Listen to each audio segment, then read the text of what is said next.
President Trump is maintaining control over the California National Guard members for now. This after a flurry of court rulings yesterday. Yeah, ABC 7 News political reporter Monica Madden was at the court hearing yesterday in San Francisco and is here with the very latest on this. Monica? Dan, people need to keep in mind all of this is temporary. These are extraordinary legal questions about federal and state executive power, as well as military use involving civilians. Now, we can expect the legal back and forth to continue, with a possibility this case ultimately may go to the U.S. Supreme Court.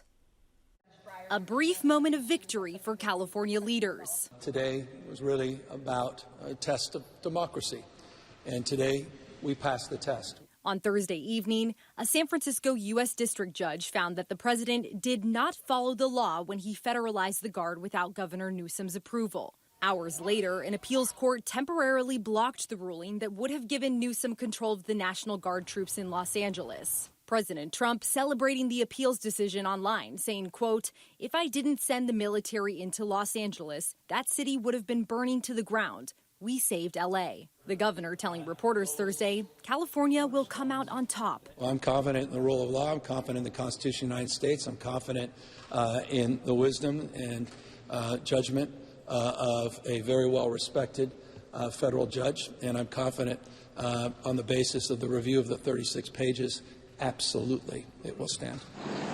It comes as about 200 Marines are moving into Los Angeles Friday to protect federal property and agents, according to a military commander. This isn't the final decision in our case, and it doesn't yet make a determination on the Marines that have been deployed. Does the president have the right to say, if you won't protect them, then I'll put the Marines in there as a protection? That'll be a lot more volatile. That will be a change in what we're seeing and what people are feeling. ABC 7 News insider Phil Matier says weekend protests bring uncertainty.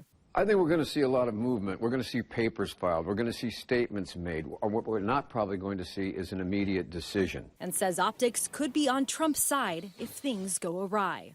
While the governor is challenging the president's right to take over the National Guard, the president is saying, well, you weren't doing enough to begin with, and without the National Guard, the city would have burned. Now, that's not the case, but the president does have the videos on his side.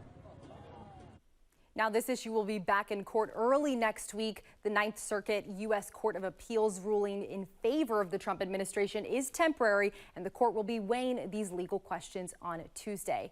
In the studio, Monica Madden, ABC 7 News.